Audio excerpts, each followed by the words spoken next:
Class 12 के लिए JAC board के स्टूडेंट का ये मॉडल सेट का ये आपका सेक्शन नंबर सी है। ए और बी का सॉल्यूशन ऑलरेडी हम आपको भेज चुके। इसमें एक प्रश्न पूछा गया, बताइए फ्यूल सेल से आप क्या समझते हैं। तो याद कीजिए, फ्यूल सेल वो सेल हो गया जिसमें फ्यूल के कंबशन से हम जो एनर्जी प्राप्त करते उस एनर्जी को वो इलेक्ट्रिकल एनर्जी में कन्वर्ट कर देता। उसमें फ्यूल के रूप में हम बहुत सारे कंपाउंड का यूज़ करते, एलिमेंट का यूज़ करते, जैसे हम हाइड्रोजन यूज़ करते, मीथेन का इस्तेमाल करते, अल्कोहल का यूज़ करते। तो ये चैम्बर में बटा होता, वन साइड से हमारे पास फ्यूल आते, दूसरे साइड से हमारे पास ऑक्सीजन आता, दो इलेक्ट्रोड होते और अल्कली मीडियम में उसका कंबशन होता है। तो गौर करिए, एनोड पर सबसे पहले जो भी हाइड्रोजन होगा वो हाइड्रोजन वो हाइड्रोजन अल्कली मीडियम में मौजूद हाइड्रोक्साइड आयन के साथ कंबाइन करेगा, OH माइनस के साथ कंबाइन करेगा। कंबाइन करने के बाद वो H2O का फॉर्मेशन करेगा और इस दरमियान वो 2 इलेक्ट्रॉन का लॉस करेगा। This is the first step. Anode पर ये काम होता। सेकंड में कैथोड पर अगर आप चले तो याद कीजिए, कैथोड पर यही हाइड्रोजन, इससे जो वाटर निकला +4 इलेक्ट्रॉन गेन करने के कारण ये हाइड्रोक्साइड में कन्वर्ट होता। मतलब एक तरफ हाइड्रोक्साइड कंज्यूम होता और दूसरी तरफ वो प्रोड्यूस भी होता है। अब एग्जाम्पल गौर करिए, यहाँ पर इलेक्ट्रॉन की संख्या 4 है, यहाँ इलेक्ट्रॉन की संख्या 2 है, तो हम इस पूरे को 2 से मल्टीप्लाई करते, 4 इलेक्ट्रॉन कैंसिल आउट और नेट रिजल्ट हमारा जो बनता वो बनता 2H2 plus O2 is equal to 2H2। This is the fuel reaction. Fuel cells के अंदर जो रिएक्शन होते वो ध्यान दीजिएगा, छोटा सा क्वेश्चन है, जो फ्यूल सेल पर जो रिएक्शन होता वो क्या होता। थ्योरी याद रखिएगा।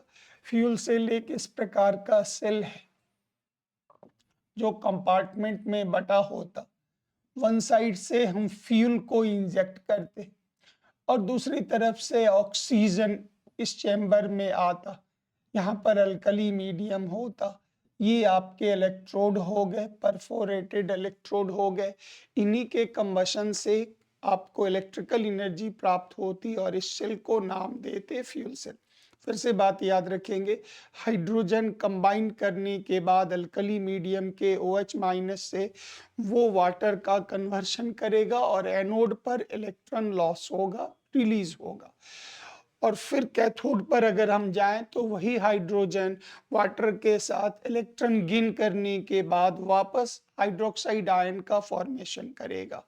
दोनों इलेक्ट्रॉन को बैलेंस करने के लिए आप मल्टीप्लाई कर दें, इलेक्ट्रॉन कैंसिल आउट होगा और पूरे को जोड़ दें तो एक बहुत सिंपल सा रिएक्शन बनता, 2H2 plus O2 is equal to 2H2O। इसी को हम लोग नाम देते फ्यूल सेल के रिएक्शंस। नेक्स्ट क्वेश्चन हो गया, जो बताइए आप मैग्नेटिक मोमेंट कैलकुलेट करें। वीडियो को शॉर्ट करने के लिए हम ज़्यादातर मैटर को रेडी रखें ताकि आपका काम बहुत फास्ट जल्दी हो जाए। गौर करें, आयरन का एटॉमिक नंबर 26, आयरन का electronic configuration argon 3d6 4s2। Ferric का मतलब हो गया 3 इलेक्ट्रॉन का लॉस करना है, तो ये हो गया 1 2 3, 3 का लॉस कर देंगे तो 3d कितना हो गया 5। 3d 5 का मतलब अनपेयर्ड इलेक्ट्रॉन 1 2 3 4 5, तो number of unpaired electron n is equal to 5। याद कीजिए, magnetic moment is equal to root under n into n plus 2, root under 5 into 5 plus 2, root under 35 solve कर ली is equal to answer. Next, फिर से पूछा गया Zn2 plus का magnetic moment कितना होगा बताएं। गौर करिए, जिंक का atomic number 30, electronic configuration argon 3d10 4s2, zinc +2 का मतलब 2 इलेक्ट्रॉन का लॉस्ट बाहर से, 4s2 लॉस। 3d10 का मतलब 1 2 3 4 5 6 7 8 9 10 completely filled, number of unpaired electron is equal to 0, magnetic moment 0 into 0 + 2 is equal to 0, मतलब ये क्या हो गया, डाईमैग्नेटिक हो गया। नेक्स्ट, Cu2+ के मैग्नेटिक मोमेंट का आप कैलकुलेशन करें तो गौर करिए, कॉपर का atomic number 29, electronic configuration argon 3d10 4s1, Cu+2 का मतलब 2 इलेक्ट्रॉन का लॉस, एक यहाँ से और एक यहाँ से। 3d9 का मतलब हुंड के नियम से भर लीजिए तो अनपेयर्ड इलेक्ट्रॉन कितना हो गया, 1, magnetic moment 1 into 1 + 2 √3 is equal to 1.73 bm completed. छोटा सा क्वेश्चन है, अनपेयर्ड इलेक्ट्रॉन होगा तो वो होगा पैरामैग्नेटिक, टोटल पेयर्ड होगा तो वो हो गया डाईमैग्नेटिक। इसमें पूछा गया ये बताइए जो जिंक, कैडमियम और मरकरी को हम ट्रांजिशन मेटल के रूप में कंसीडर नहीं करते, क्यों? थ्योरी याद रखिएगा, उन एलिमेंट्स को हम ट्रांजिशन मेटल का दर्जा देते जिन एलिमेंट के एटम या उसके किसी भी वन आयनिक स्टेट में डी ऑर्बिटल्स इनकम्प्लीट होता। अगर आप जिंक, कैडमियम और मरकरी को देखें तो जिंक का electronic configuration, valence configuration 3d10 4s2, noble gas mention नहीं कर रहे। कैडमियम में जाएं तो याद कीजिए 4d10 5s2, अगर हम मरकरी में जाएं तो याद कीजिए 5d10 6s2। इन पूरे कन्फिग्रेशन को आप ऑब्जर्व करें तो D10 पाया गया सब में, डी कंप्लीटली फिल्ड है। अगर आप इनके आयनिक स्टेट में भी जाएंगे तो भी आप ये देखेंगे जो इसमें सब में D10 मिलता। इसका मतलब ना तो ये एटम के स्टेट में D10 मतलब डी अधूरा है, इनकम्प्लीट है, ना ये आयन के रूप में डी अधूरा है, सब में D10 है, इसलिए इसको मना किया गया, ये डी ब्लॉक में नहीं जाएंगे। लेकिन इनको एक्सेप्शनली डी ब्लॉक में रखा गया क्योंकि इनके सम प्रॉपर्टीज जो होते, जैसे ये कॉम्प्लेक्स कंपाउंड का निर्माण करता, कुछ प्रॉपर्टीज डी ब्लॉक के साथ सिमिलरिटी पाई गई। इसका लास्ट इलेक्ट्रॉन डी ऑर्बिटल में आया, इसलिए एज एन एक्सेप्शन इसको डी ब्लॉक में प्लेस किया गया। तो ये पीडीएफ के फॉर्म में आपके पास पहुंच जाएगा, आप सिर्फ इनके प्रश्न को समझते चलें। नेक्स्ट पूछा गया जो बताइए इसके यूपिक नेम क्या होंगे, इस कॉम्प्लेक्स आयन का यूपिक नेम बताइए। सबसे पहला टारगेट होगा ऑक्सीडेशन नंबर, याद कीजिए H2O is a compound, compound का oxidation number 0, 6 into 0 is equal to +2, तो X का वैल्यू कितना निकला +2।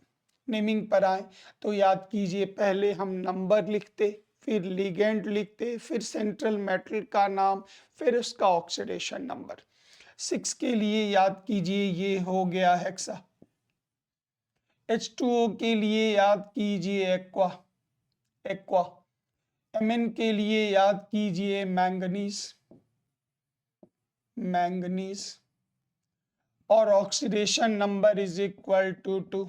ये पूरा छोटा अल्फाबेट होगा, कंटिन्यू होगा, चार्ज होने के कारण आप यहाँ पुट कर दें आए।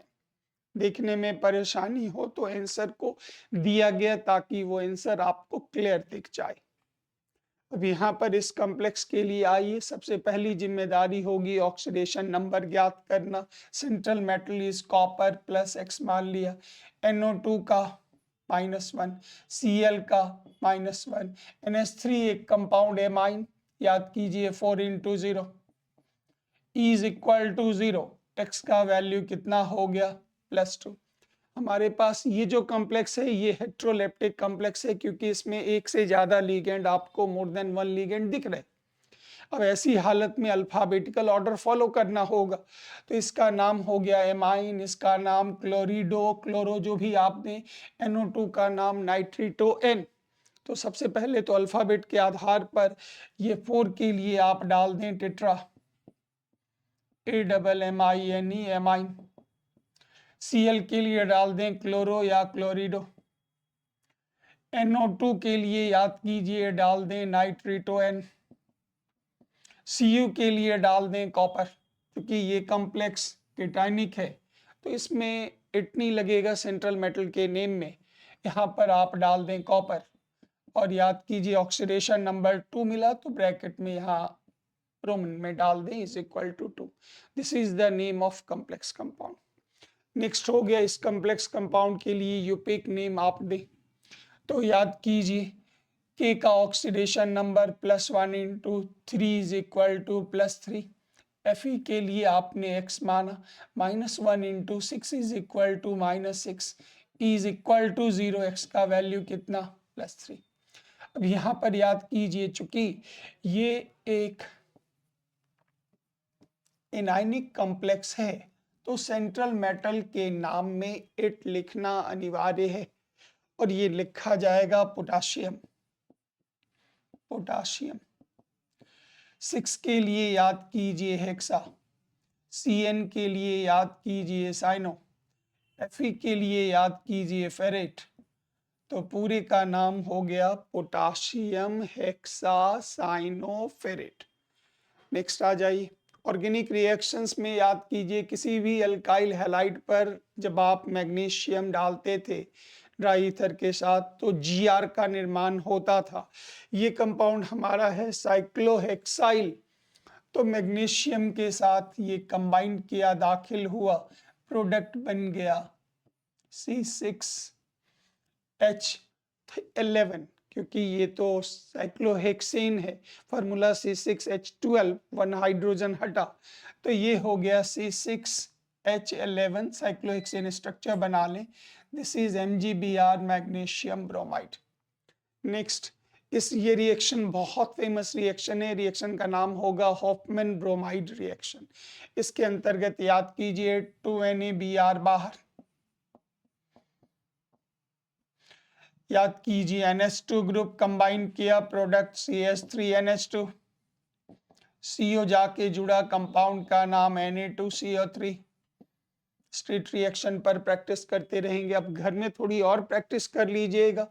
जो अगर इस मिथाइल के जगह इथाइल दे दे या फिनाइल दे दे तो आप कैसे बनाएंगे, थोड़ी प्रैक्टिस कर लीजिएगा। नेक्स्ट, इसमें पूछा गया, ये तो बहुत सिंपल रिएक्शन है, नाइट्रोबेंजीन पर जब आप NaHCl या आयरन HCl डालेंगे तो याद कीजिए एनिलीन का फॉर्मेशन होगा। Very very simple. ये सारे रिएक्शंस को हम PDF फॉर्म में भी टाइप कर दिए ताकि आप अच्छे से इनको देख लें। नेक्स्ट आ गया इथेनामाइड से CH3CONH2 से आप कन्वर्ट कीजिए इथेनोइक एसिड, मतलब this is the compound. First of all इसको रिड्यूस कर दीजिए, जैसे ही रिड्यूस कीजिएगा याद कीजिए ये प्रोडक्ट बन गया ethylamine. Reducing agent lithium aluminium hydride वगैरह बहुत सारे रिड्यूसिंग एजेंट है, यूज कीजिए। याद कीजिए इस एमाइन पर अगर HNO2 डालेंगे तो प्रोडक्ट बनेगा इथाइल अल्कोहल, सबका पढ़ा हुआ है। जो 1 डिग्री एमाइन पर नाइट्रस एसिड डालने से, HNO2 डालने से अल्कोहल, और किसी भी अल्कोहल पर स्ट्रॉन्ग ऑक्सीडाइजिंग एजेंट डालने से एसिड का फॉर्मेशन होगा। तो ये आपके कन्वर्शन बन गए, PDF फॉर्मेट में भी आपके पास चला जाएगा। साइक्लोहेक्सेनॉल, साइक्लोहेक्सेनॉल से आप बना लें साइक्लोहेक्सेनोन। याद कीजिए इस कार्बन का कॉम्बिनेशन यहां से भी हो रहा, यहां से भी हो रहा, मतलब इस कार्बन की डिग्री कितनी हो गई, 2 डिग्री। और याद कीजिए अगर 2 डिग्री के अल्कोहल पर अगर हम ऑक्सीडाइजिंग एजेंट डालें या कॉपर 300 डिग्री सेल्सियस पर रिएक्शन करें तो याद कीजिए इसका कन्वर्शन किस चीज में होगा, कीटोन में होगा। 2 डिग्री के ऑक्सीडेशन से कीटोन की प्राप्ति होती है। तो ये कन्वर्शन आप अपना यूज कर लेंगे। अगला एक पॉइंट बना बेंजीन से एस्टोफिनोन बनाओ, वेरी वेरी ऑर्डिनरी। याद कीजिए इस रिएक्शन का नाम हो गया फ्रीडल क्राफ्ट एसाइलेशन रिएक्शन। इसके लिए हम जिस रिएजेंट का इस्तेमाल करेंगे वो होगा एसिटाइल क्लोराइड और साथ में देंगे एनहाइड्रस एल्युमिनियम क्लोराइड। इससे हमें एस्टोफिनोन की प्राप्ति होगी। अगला हो गया बेंजीन से आप एस्टोफिनोन कैसे प्राप्त करेंगे, आराम से आप चेक कर सकते हैं। इसके अलावा साइक्लोहेक्सेनॉल से साइक्लोहेक्सेनोन कैसे बनाएंगे, फिर इसके अलावा आप इथेनामाइड से इथेनोइक एसिड कैसे बनाएंगे। कन्वर्सन्स के ये तीनों फॉर्मेट को अच्छे से रिवाइज करके रेडी रखिएगा। बहुत सिंपल सा काम हो गया। अब आपसे पूछा गया यूपेक नेम आप बताएं, गौर करिएगा। अगर एरोमेटिक रिंग के बाहर कोई कार्बन पर फंक्शनल ग्रुप जुड़ा हो तो एरोमेटिक हिस्से को सब्स्टिट्यूएंट मानते। इसमें 1 कार्बन नाम हो गया मीथेन, मीथेन। और याद कीजिए CO ग्रुप कार्बोनाइल का, उसके कारण ये नाम हो गया मीथेनोन, उसके कारण ये नाम हो गया मीथेनोन। और याद कीजिए ये हो गया फिनाइल या मीथेनोन, ये हो गया फिनाइल, ये हो गया फिनाइल, तो पूरे का नाम हो गया डाइफिनाइल मीथेनोन। तेरी याद रखिएगा एरोमेटिक में अगर कोई अल्काइल के ब्रांच में या किसी कार्बन के चेन में फंक्शनल ग्रुप दाखिल हो जाए तो हम लोग फिनाइल ग्रुप को सब्स्टिट्यूएंट मान लेते। यहाँ पर एग्जाम्पल गौर करिए CS3 होल 3 CnH2, रुक जाइएगा, कार्बन की वैलेंसी 4, अच्छी बात। इसमें NH2 ग्रुप एमिनो ग्रुप जुड़ा, वेरी गुड। CS3 होल 3 का मतलब यहाँ, यहाँ और यहाँ, वेरी गुड। अब आप गौर से देखें लॉन्गेस्ट कार्बन चेन आपके ये रहे, इधर से भी ले सकते, इधर भी ले सकते, इधर भी longest carbon chain. 3 carbon prop, single bond N, 2 number 1 2 3, 2 number पर एमाइन ग्रुप प्रोपेन 2 एमाइन। और याद कीजिए 2 नंबर पर मिथाइल प्रीफिक्स में 2 methyl, the IUPAC name is 2 methyl propane 2 amine. Next बोला गया ये हो गया, याद कीजिए मेटा, मेटा पोजीशन हम लोग किसको बोलते 3 को। C6H5 ये बेंजीन रिंग हो गया और उसमें NH2 ग्रुप, तो ये हो गया आपका। इसके लिए याद कीजिए C6H5 का नाम बेंजीन, NH2 के लिए नाम एमाइन, कॉमन नेम में एनिलीन आप पढ़े होंगे। 3 नंबर पर ब्रोमो प्रीफिक्स में डाल दीजिए 3 ब्रोमो बेंजीन एमाइन। नेक्स्ट आ जाइए, what do you mean by essential and non essential amino acids. यहाँ पर वेरी इजी, याद कीजिए एमिनो एसिड्स नाम से ही काफ़ी क्लियर है, ये वो ऑर्गेनिक कंपाउंड है जिसमें 2 फंक्शनल ग्रुप मौजूद होते, एक एमिनो ग्रुप खुद हो गया और एक कार्बोक्सिलिक ग्रुप हो गया। तो यहाँ से याद रखिएगा एमिनो एसिड वो ऑर्गेनिक कंपाउंड है जिसमें कार्बोक्साइल ग्रुप और एमिनो ग्रुप दोनों मौजूद होते। Approximately 20 amino acids are known, जिसमें से 10 एमिनो एसिड्स ऐसे होते जो बॉडी के अंदर खुद ही मौजूद होते। हम अपने फूड के द्वारा उस एमिनो एसिड्स की क्षतिपूर्ति, उनका रिक्वायरमेंट, उनका डिमांड पूरा नहीं करते, वो बॉडी के अंदर खुद ही मौजूद होते। तो वह एमिनो एसिड्स जो बॉडी के अंदर खुद ही मौजूद हैं, एक्सटर्नल सोर्स फूड आइटम के द्वारा लेने की आवश्यकता नहीं पड़ती। आवश्यकता नहीं का मतलब नॉन एसेंशियल्स, इन एमिनो एसिड्स को हम लोग नाम देंगे नॉन एसेंशियल एमिनो एसिड्स। तो यहाँ पर हो गए आपके नॉन एसेंशियल एमिनो एसिड्स जो बॉडी के अंदर खुद ही मौजूद हैं, और लगभग 20 में से 10 एमिनो एसिड्स आपके हो गए नॉन एसेंशियल, जिनके example glycine, alanine, proline and cysteine, बहुत सारे एग्जाम्पल हैं, 2-3 नाम एग्जाम्पल के तौर पर याद रखिएगा। इसके अपोजिट कुछ ऐसे एमिनो एसिड्स हैं जिन्हें हम नाम देते एसेंशियल एमिनो एसिड्स। ये वो हैं, एसेंशियल का मतलब जरूरत है, मतलब वो हमारे बॉडी के अंदर है नहीं। हम उसको अपने खाना, अपने फूड के द्वारा हम उसे प्रोवाइड करते देते हैं और इस प्रकार के एमिनो एसिड्स के लिए हम लोग नाम देंगे एसेंशियल एमिनो एसिड्स, जिसमें lysine, valine, leucine, phenyl alanine, बहुत सारे एग्जाम्पल हैं। 2-3 एग्जाम्पल को आप याद रखेंगे, ये इसके एग्जाम्पल हो गए। ये आपका सेक्शन सी आपके कंप्लीट हो गए। अच्छे से इनको रिवाइज कर लीजिएगा। Thank you very much.